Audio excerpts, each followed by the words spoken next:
as Jews, we try to always live by a code of ethics and morals and values. It should be a very prominent aspect of what it means to live like life as a Jew, is with strong ethics and strong values and strong morals. And so it's actually fascinating to see how these 6 chapters that span the weeks between Pesach and Shavuot, how many powerful sayings and mantras and ideas that don't frame necessarily the to-do of a mitzvah, like this is what you need to do, but it's more like how to do it.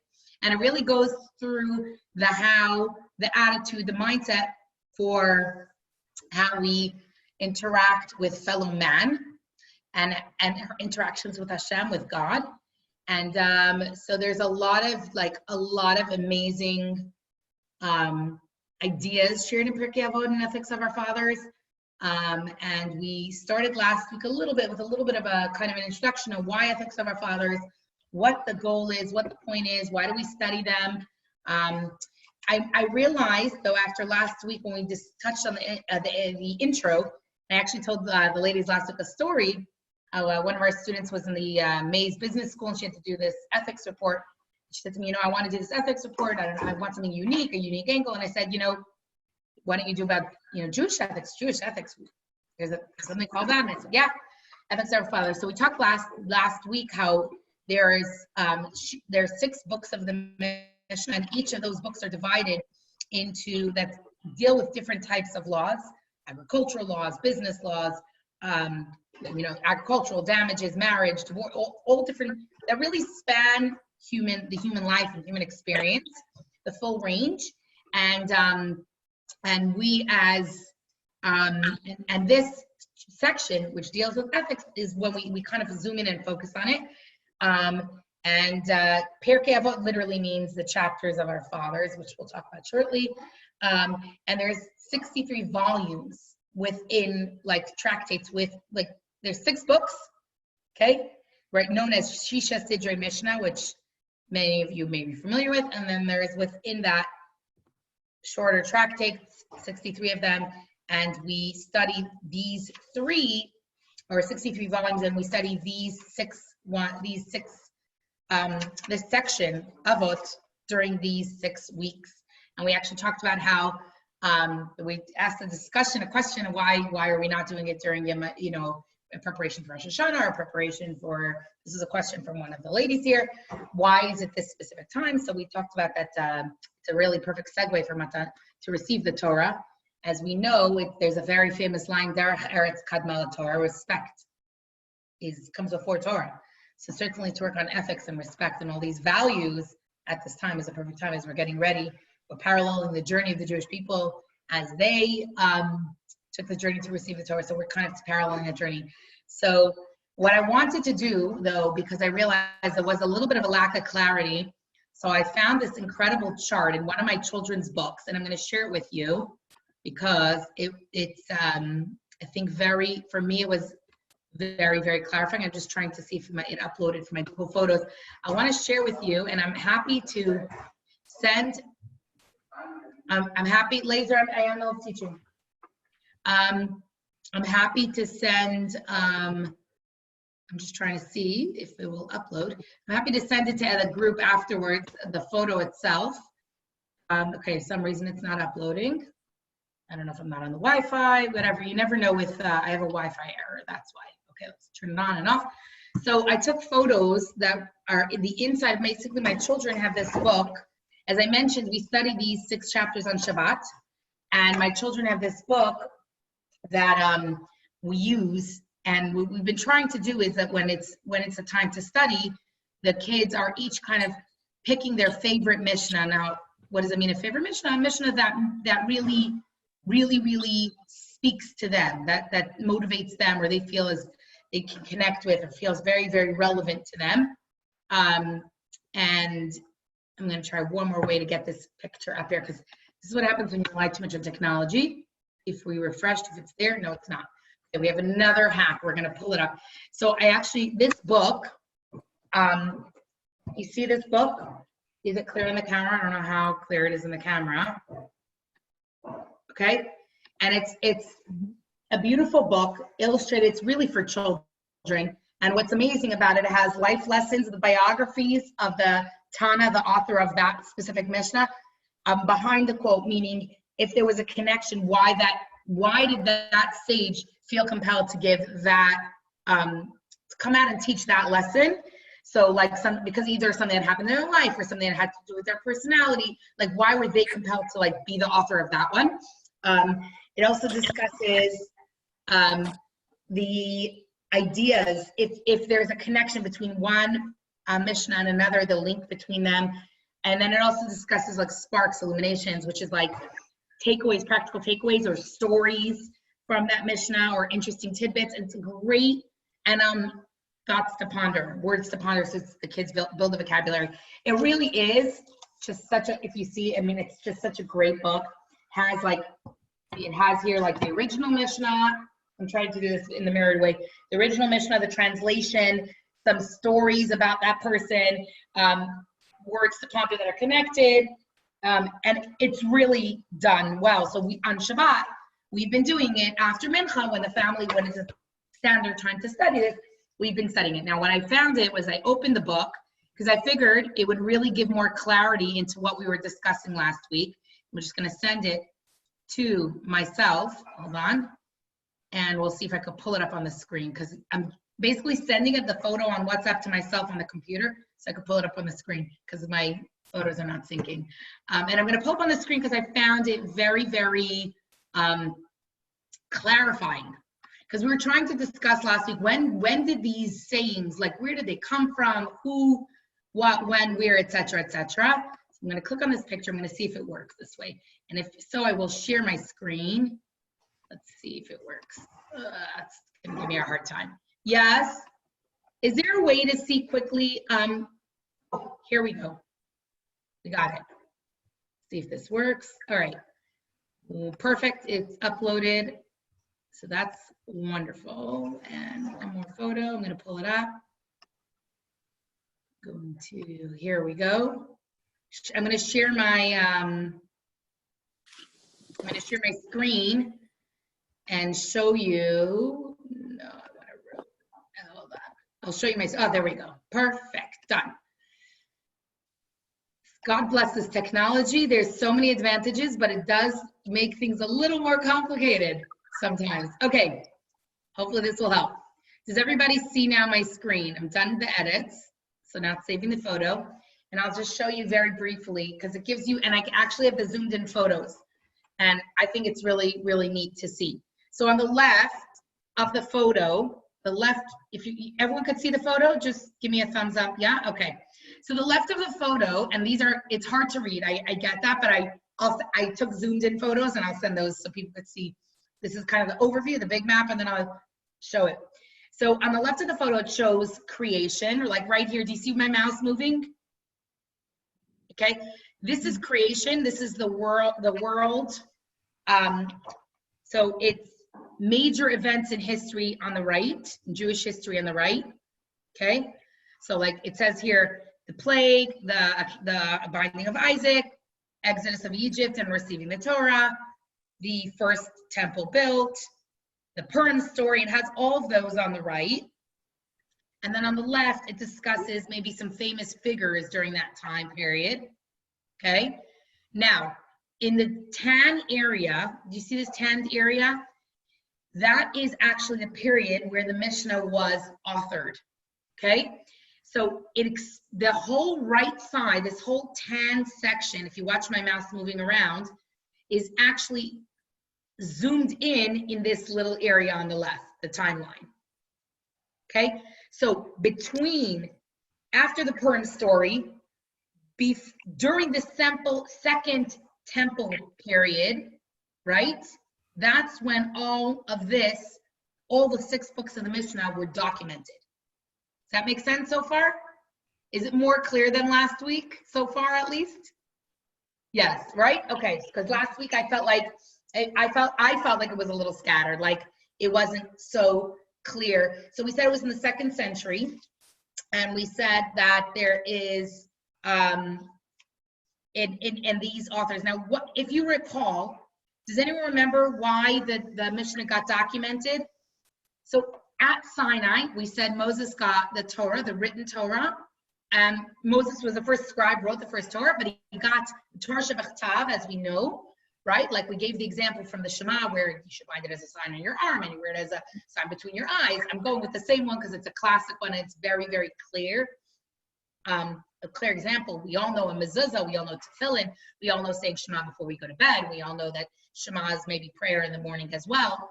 So, and we all know the obligation to transmit these values to our children, right?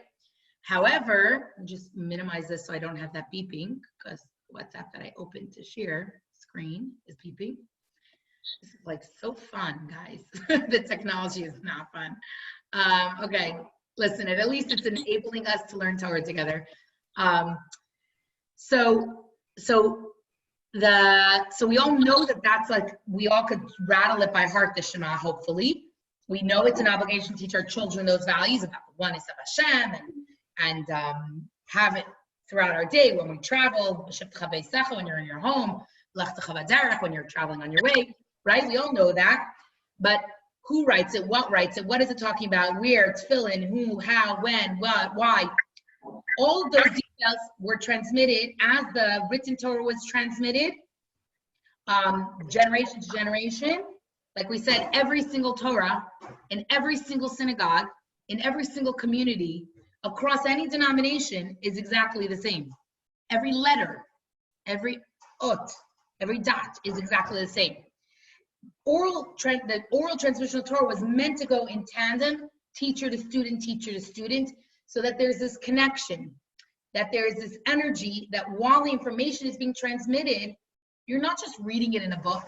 You ever read a story or a book that you read and your friend read, and you had two different takeaways or impressions of the story?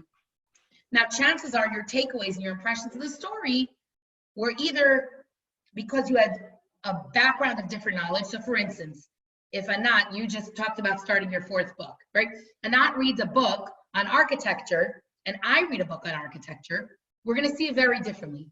She has a wealth of knowledge. She has a wealth of life experience. She has a wealth of 29 years teaching at A&M in the field, right?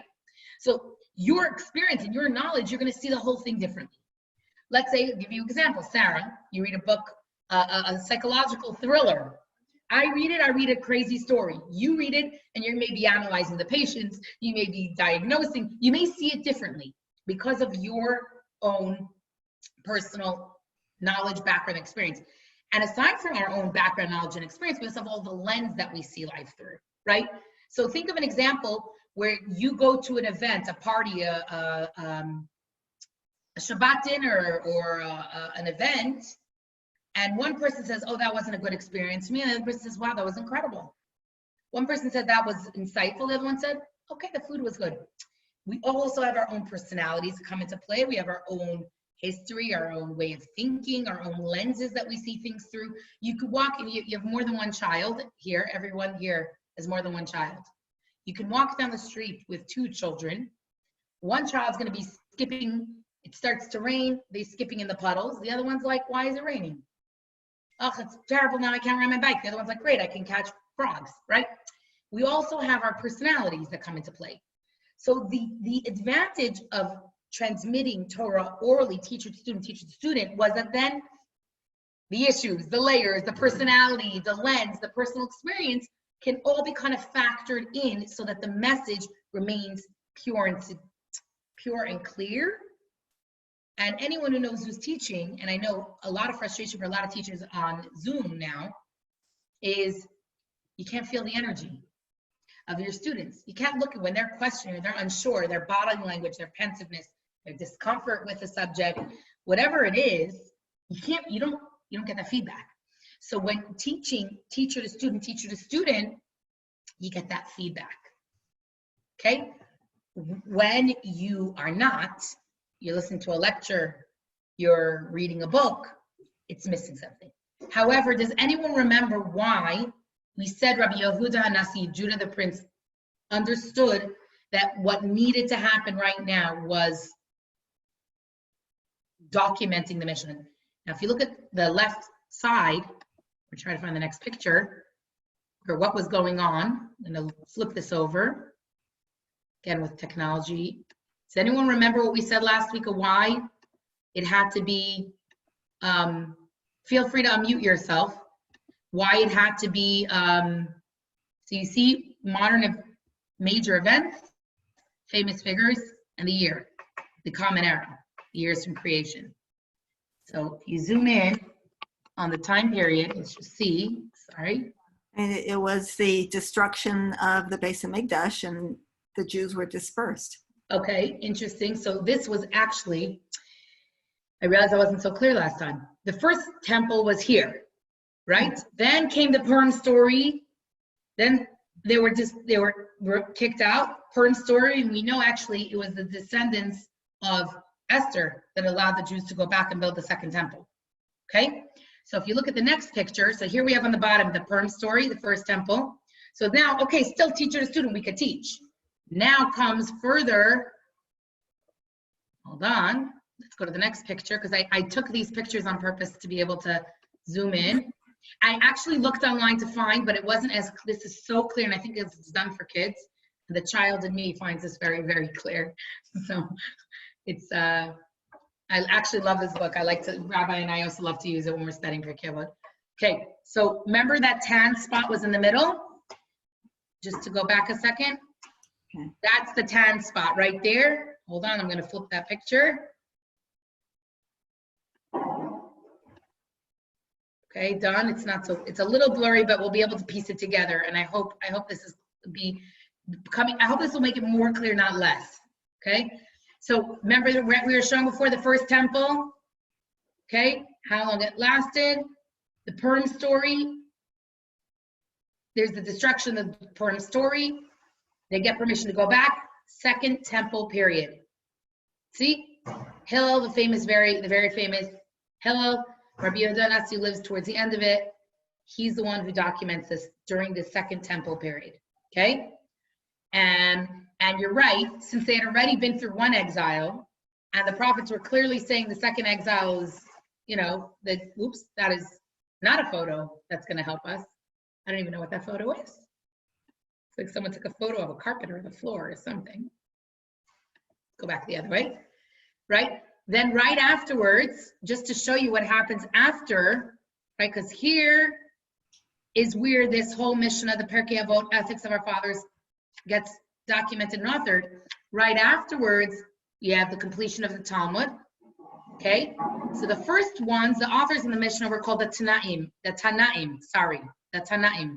The next ones are called the Amoraim. They took over kind of from that, they took over from the Tanaim to the Amoraim, and that's when the Talmud is completed. Then you see it goes on the Crusades, Spanish Inquisition, World War, and it goes on. Obviously, that's where this image takes over because it stops. It doesn't need to. Just go back to that picture. Does it make more sense now? Now, during that period, just to try to zoom in, during the period of the Second Temple period, we have here Alexander the Great. We have over here, during that period, the Hanukkah story.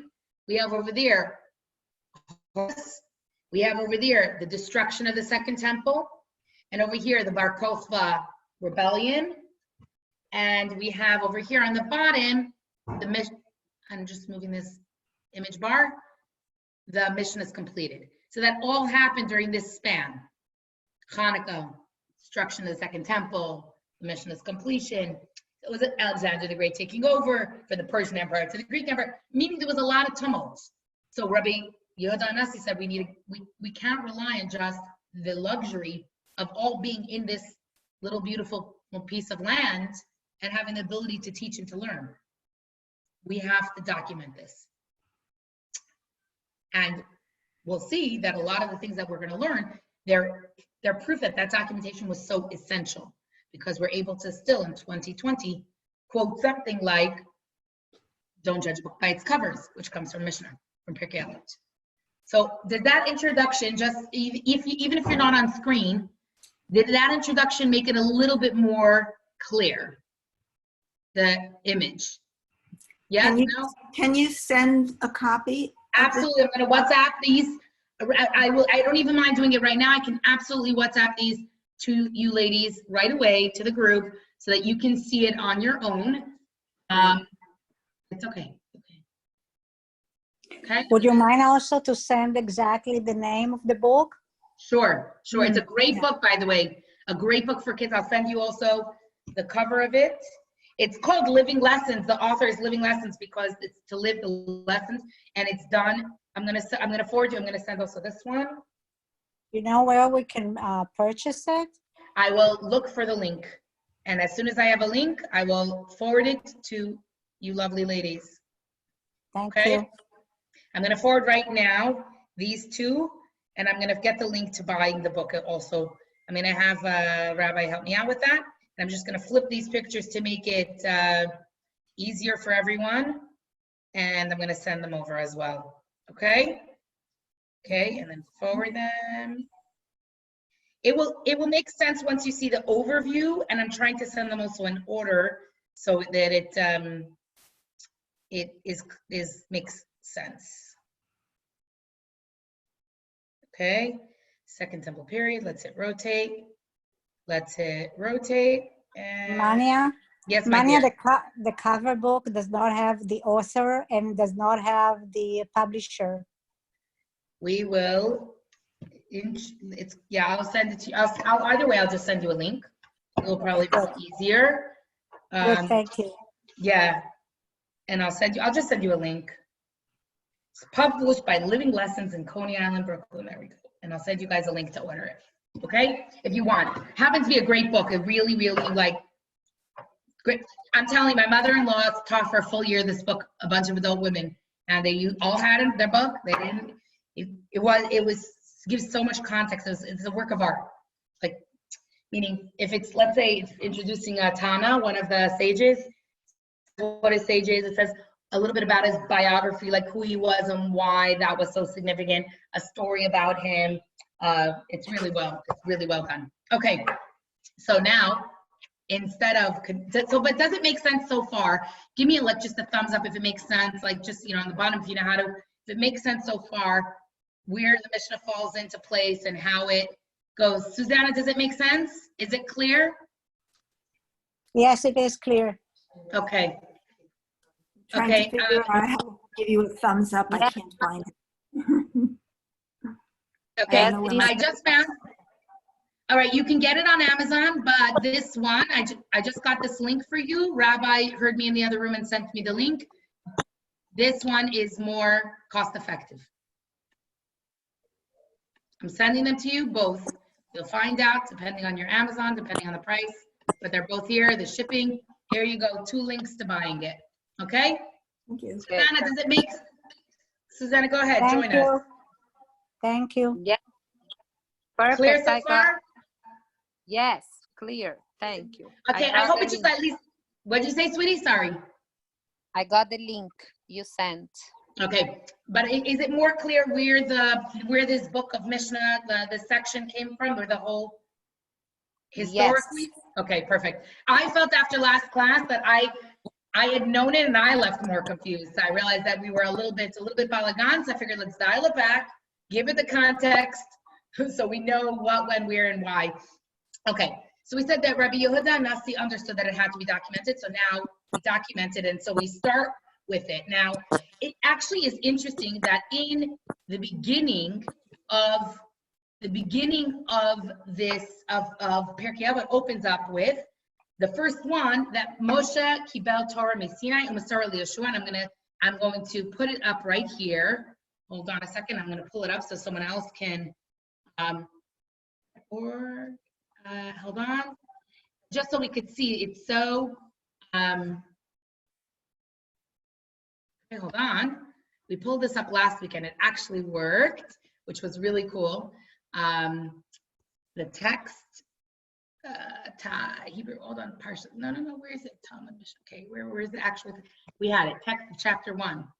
Hold on, I'm pulling it up. Does everyone, you guys don't see my computer screen just yet. Okay, let's share. Shut that photo. Here we go. Okay. And for next week, hopefully this will be a little bit more seamless. Like I said, this week we had that tech issue, And, just got to roll with it. Nothing is normal. Okay, so here we have the ethics of our fathers. You can actually find that Chabad.org. You could see it over there. Here we're pulling up the English. You could just do it the Hebrew. You actually, in the beginning, before we study Pirkei Avot every week, we say this beautiful passage. Does anyone want to read it? This passage, Kol Yisrael, I'm highlighting it so you could see. Anyone wants to read it in English or in Hebrew, B'chavod, it would be an honor. Anyone want to read? I can read. Go for it. Thank you. This one in English. Okay. All Israel have a share in the world to come, as it is stated. Hold on. And your people are its tzaddikim, righteous. They shall inherit the land forever. They are the branch of my planting, the work of my hands, in which I take pride. How do you read Sunday dream? Unmute the Sanhedrin. Okay, this is, Sanhedrin. yes, okay, Sanhedrin. Perfect, you got it. So what's this talking about? I mean, obviously, anyone could think of why this is the opening passage you say before you start to study this. It's a quote from Sanhedrin. Could anyone understand? It's actually, if you recall, we talked about the fact that the Lubavitcher Rebbe really wanted every single Jewish child to know by heart 12 Torah passages. This is one of them. And so think of the subconscious message this sends to a young child or to the child within. Anyone want to analyze or give their thoughts about it?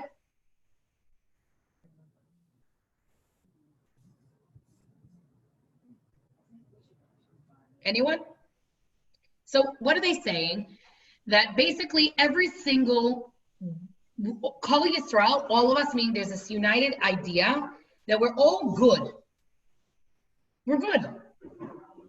You are tzaddikim. We're all good. Sometimes we look at ourselves, I'm not good, this one's not good. Where I'm at is good, but someone else is not good, right? We have a lot of different ideas about this. No, kulam tzaddikim, and li'olam yishar, it's a forever they'll inherit your land. And branch of my planting, the work of my hands, which I take pride. Who takes pride? Who takes pride in Kol Yisrael and all of us? God. Hashem. So how beautiful. Before we start talking about morals and ethics, because you know what? I bet when we learn some of these, you're going to look at this one, you're going to be like, oh, that's a good goal, but I'm not there yet. Or you can look at it and be like, ooh, that's an important value or important saying or important ethical value. But boy, does my brother-in-law, mother-in-law, son-in-law not live by that, right? No, we're all good. We have a part of Hashem within us, and we're sculpted, crafted by Hashem, a work of my hands, and I take pride in you. The difference between you can go to the store and buy something, but when you make it yourself, we always say the secret to the homemade challah is the fact that it's made with love. We could go to the store and buy a challah, it's bread. Who needs a homemade challah? No. Homemade challah is made with love. When it's made with the craft of our own hands, we all can relate. When you do something with your own hands, it's like you're investing a part of yourself in it, right? So Hashem is investing in us. We're created by Hashem, by God, and so beforehand, let's even the playing field, let's look at the whole section of Mishnah that deals with ethics and values and understand, number one, we're tzaddikim, kulam tzaddikim, we all have a part in the world to come. Meaning what we accomplish in this world, we can accomplish amazing things. We all are godly. We're all precious to Hashem, handcrafted, right? The trend of handcrafted, you could go and buy a mask or you could buy a handcrafted mask, right? Whatever, made with love and layered a lot of by Hashem. The next thing, okay, so that's interesting because we read that in the beginning. I just want to focus first, even though we won't necessarily do the whole book of each, every mission on each chapter. I want to start with the first one because I think it's really, really important to recognize how it's reading. So Susanna, if you don't mind, I'm going to mute myself for a second. I have someone who needs something. I'm going to mute myself, but if you could read the first mission of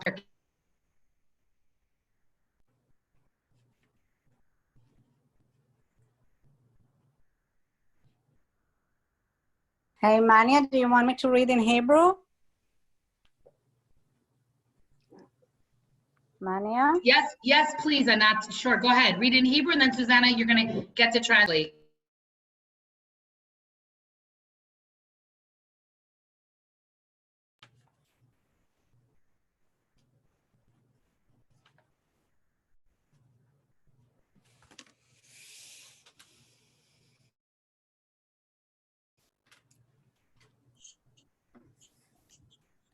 I don't see it.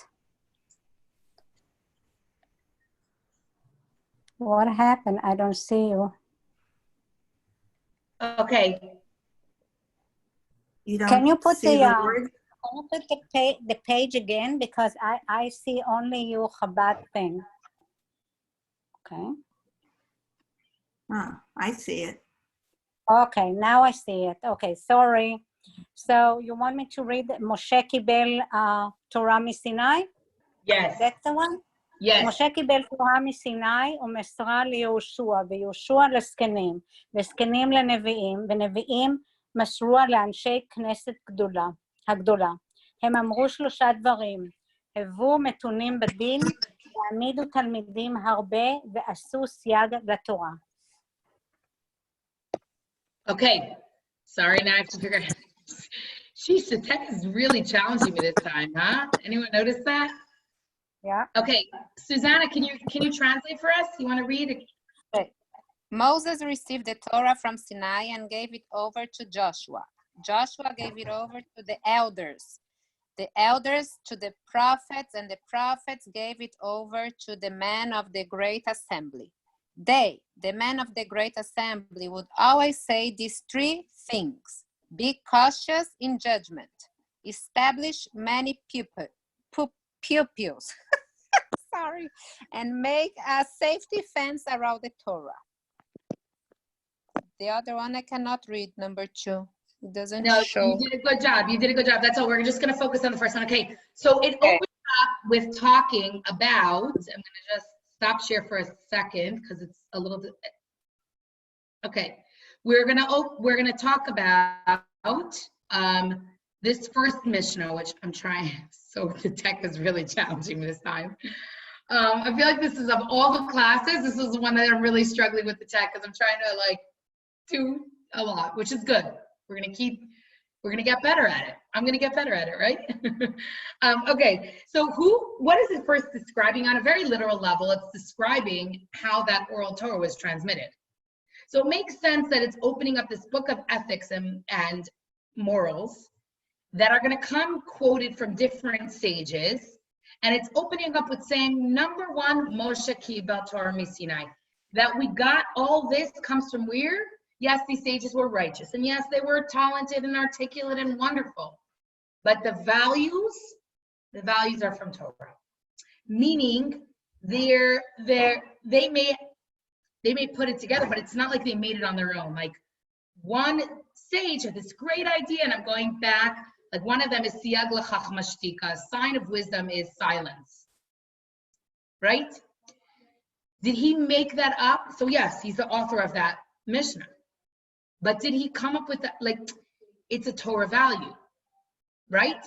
So it's starting off by showing us kind of first of all, literally how it's transmitted, teacher to student, teacher to student, teacher to student. And originally when the Torah was given over, it was like Moshe would say it in front of to Aaron, and Aaron to Joshua, and in front of each other. Huh? Yeah. Okay, sorry about that. And sorry. Wow, I'm doing well today. And Aaron, like, so Moshe and Joshua and Aaron, but let's say Moshe would teach it to Joshua or to Aaron, and then Aaron to Joshua.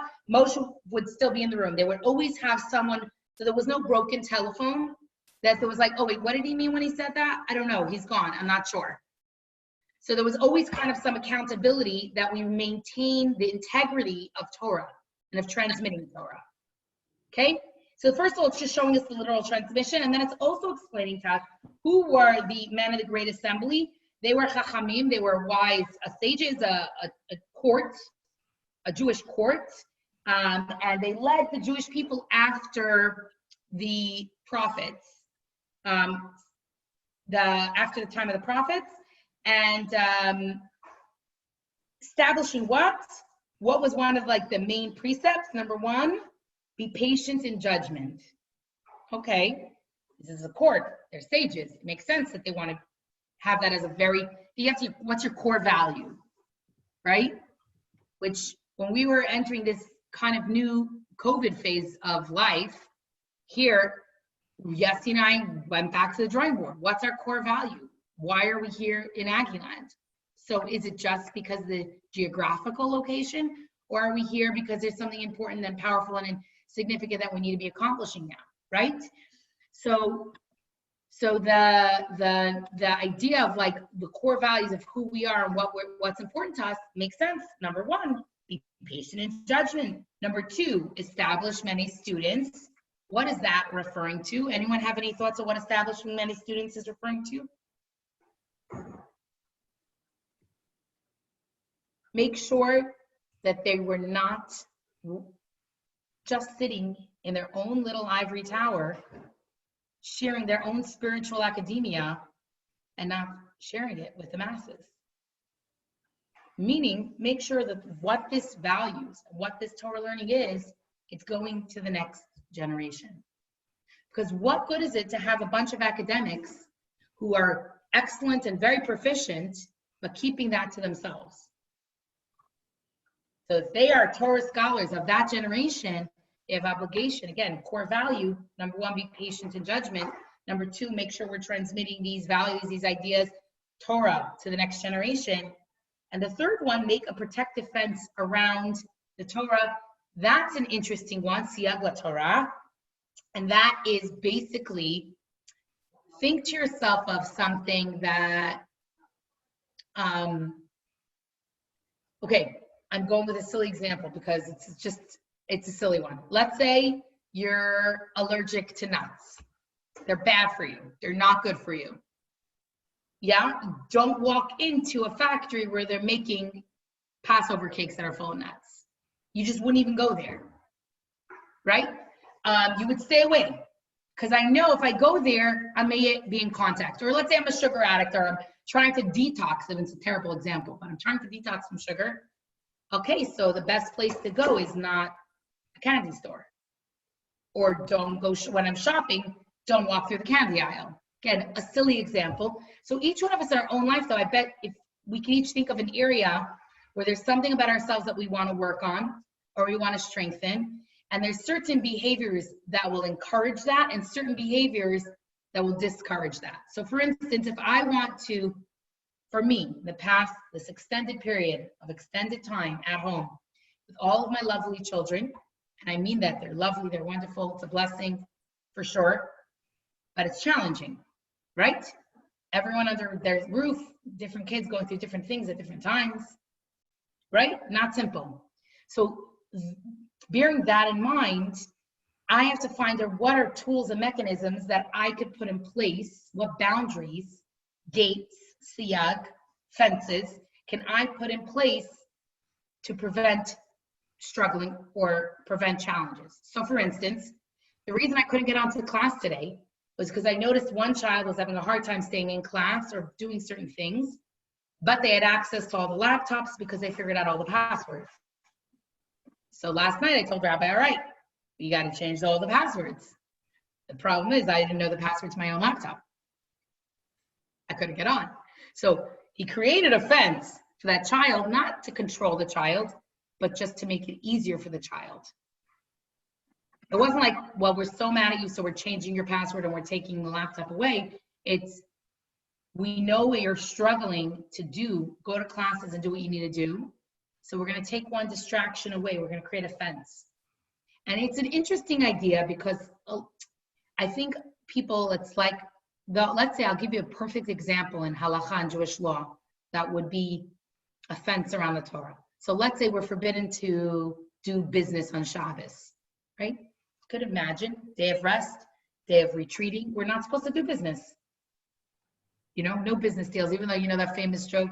One guy says, I don't want to talk about it on Shabbos, but I have a cart to sale. So the guy said, I don't want to talk about it on Shabbos, but maybe I'm very interested. I don't want to talk about Shabbos, but about how much? The other way, finally, okay, let's talk, we'll talk after Shabbos. He goes back to the next guy, you know, the evening service. Hey, you know, Shabbat's about to end, but I don't want to talk about it. He says, oh, I don't want to talk about it on Shabbos, but I already sold it at Mincha time. Okay, it's obviously silly, but the idea is you shouldn't be doing business on Shabbos. Okay, so what would we do? We wouldn't hold money on Shabbos. We would stay away from holding money, because when I see my money or my credit cards, I remember the order that I need to place. Okay, so that would be an example of a siyag la Torah, a boundary that just enables us to do what we need to do. Could anyone think in their own life how there's a siyag in their own life where they put in place a boundary that's helping them navigate this difficult time? Can anyone think on their own of anything that's? Well, I mean, the coronavirus, the whole social distancing thing is a perfect example, you know, of keeping a certain space away, putting on masks, gloves, all of that stuff, just to. I think you're right. That's a very glaring boundary. And you could have someone who says, I don't want that boundary. I don't need that boundary. It's so restrictive. I'm not going out of masks. It's so restrictive, right? Yeah, it's a boundary. It's restrictive, but it's there for a purpose. Right. You go into a store, which I haven't done, but I understand that, you know, in addition to the masks and the gloves, they make you stay 6 feet apart, and they don't let more than 1 or 2 people from a family in at the same time, and so on and so forth. So there's a lot of boundaries. Has anyone seen that in the College Station stores? I don't know. I haven't been. My husband has not seen that. I have not. We're doing only delivery. Yeah, curbside, very smart. So No, I would say, your side, delivery to home. yeah, home delivery. Yes. And they come, and the delivery people are coming with a mask. So I have. You know what? I'm not. Yes. That's interesting, because I had Instacarts come quite a few times, not once with a mask. No one with the mask? No one. Wow. Yep. Did you say anything? Did you say to them anything? I said, yeah, I know. I said, oh, you're from Instacart. They don't have any rules for you guys? And the person's like, no, not really. They walked away. I'm like, okay. Yeah, and Federal Express, he came without the mask. And he wanted us to sign things, and I said, no, you don't have a mask, you don't have your gloves, I'm not signing anything. You can leave it near the door, and that's it. Next time when you want us to do something, you have to have a mask and gloves. Sorry. Good for you. Good for you. But you know, people are complaining that this is the government order. They don't think about it as a fence for temptation, like we discussed. They think about it as government orders, and they don't want to follow. Yeah, I heard this is big government. It's not big government. I said, do you know anyone who's passed away from COVID? Because I do, quite a few. And you know what? It was because no one was wearing masks and no one was taking precautions. So, you know. Did you see the number climbing up in our area because of the reopening and nobody cares? Yeah. Yep. I mean, we're operating the way we were for the past 8 weeks. Rabbi goes out unless you know, they have to go, the kids have to go, he had to go with label to the doctor today. They went with their masks. My kids know hanging by the keys, by the car keys, is masks. I mean, and they're not going out. Yes, he's going. Yes, he's doing the. Yeah. I've been out, I think, twice in 9 weeks, aside from Chabad, to prepare Shabbat and prepare food for everyone for the Shabbat to go meals. But other than that, I have not been out. And thank you very much. I send you an email. Thank you for the challah, and thank you for the matzah shmura.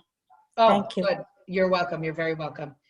We're gonna try. We're gonna try to at least make our round so that everyone gets a warm, delicious challah on Friday, because we are thinking of everyone.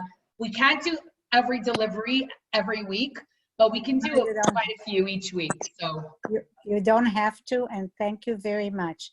No. And I'm sorry that I cannot come forward and do something for you, but I don't have a kosher kitchen, no, so I you're can. Good. You know what? My kids baked it with me. We made it together. We made it safely. So no worries. A student's like, can I come bake with you? I'm like, no, no.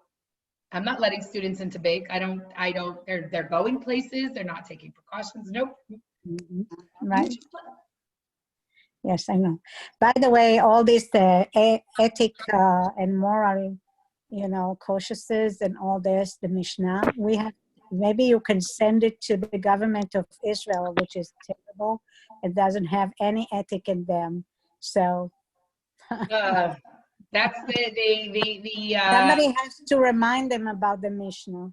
You know what's so interesting is that so often when the Rebbe would meet with, you may find this interesting, I could send you some links. When the Rebbe would meet with Israeli government officials, he would always remind them that we're built differently. Remember where we come from. That for thousands of years, this is who we are. Values, morals. So it's quite a mess, We have a lot, how about this? We have a lot of work to do. That's yes, the truth. Indeed. It's so interesting because let's just read quickly the second, that just because at least we'll accomplish 2 Mishnahs before we move forward. The second Mishnah, I would love if someone could read either the Hebrew, I'm going to share the screen again, Hebrew or the English. I can read in Hebrew. Okay, I'm going to scroll down. I got to get to Mishnah number 2. Do you see it? Not fully. You have to scroll down. Here, we're getting there. Hold on, we're dealing with the tech. Shimon HaTzadik. Yeah, there. Shimon HaTzadik. Go ahead. שמעון הצדיק היה משירי הכנסת הגדולה. הוא היה אומר על 3 דברים העולם עומד, על התורה ועל העבודה ועל גמילות חסדים. Anyone want to read in English? I'll read it. Shimon the righteous was among the last surviving members of the Great Assembly. He would say, the world stands on 3 things, Torah, the service of God, and deeds of kindness. Okay, so Shimon HaTzadik was, as it goes, explains very, very carefully that he was one of the men of the Great Assembly. He was actually Kohen Gadol, a high priest for 40 years.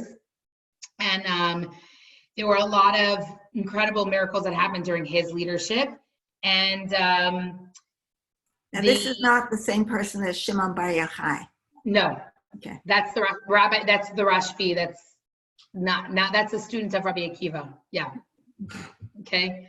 More than one Shimon. So they were Shimon HaTzadik. By the way, in the photo that I showed you, it's actually very, very cool, because in the photo that I showed you and I sent you, it's actually color coded. It tells you who was the primary teacher, the secondary teacher, and if there was a family connection, it shows you who's related to who. It's very, very cool. It's a very clear thing. So you may enjoy seeing it. You can see like you could also see sometimes how the primary teacher influenced his group of students, and how the missionaries that they spoke about, kind of you could understand how the primary teacher affected them, so that those are the things they were passionate about. It's very, very telling.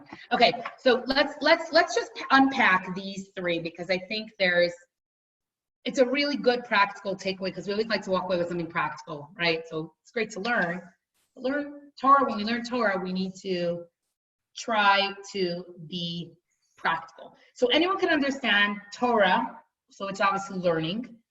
Avoda was serving Hashem at that point with the offerings. So he was a high priest, so that clearly makes sense that he's saying that learning Torah is number 1, leg number 1.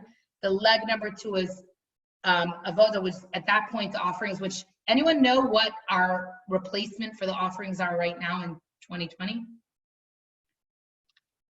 It's actually prayer, tefillah. Tefillah is in place of the offerings in the temple. And then doing gemilas chasadim, acts of goodness and kindness. Can anyone think of why those 3 things would be like Rabbi Shimon saying the 3-legged stool that supports the world? Any of them that you could like, that jumps out at you that like, oh, that's kind of interesting, that makes sense, or maybe that doesn't?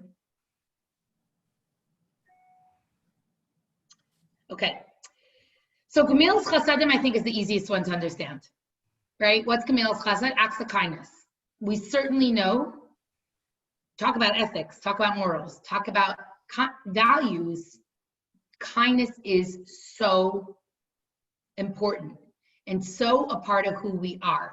You know, the Jewish people we are labeled Rahmanim by Shanim and Goyim Lechasadim, people who have a lot of Gemilas Chasad, kindness, and do kindness around the world and kindness for others. And I mean, we talked about this in the past when we were discussing tzedakah. I think like 43% of world philanthropy comes from the Jewish people.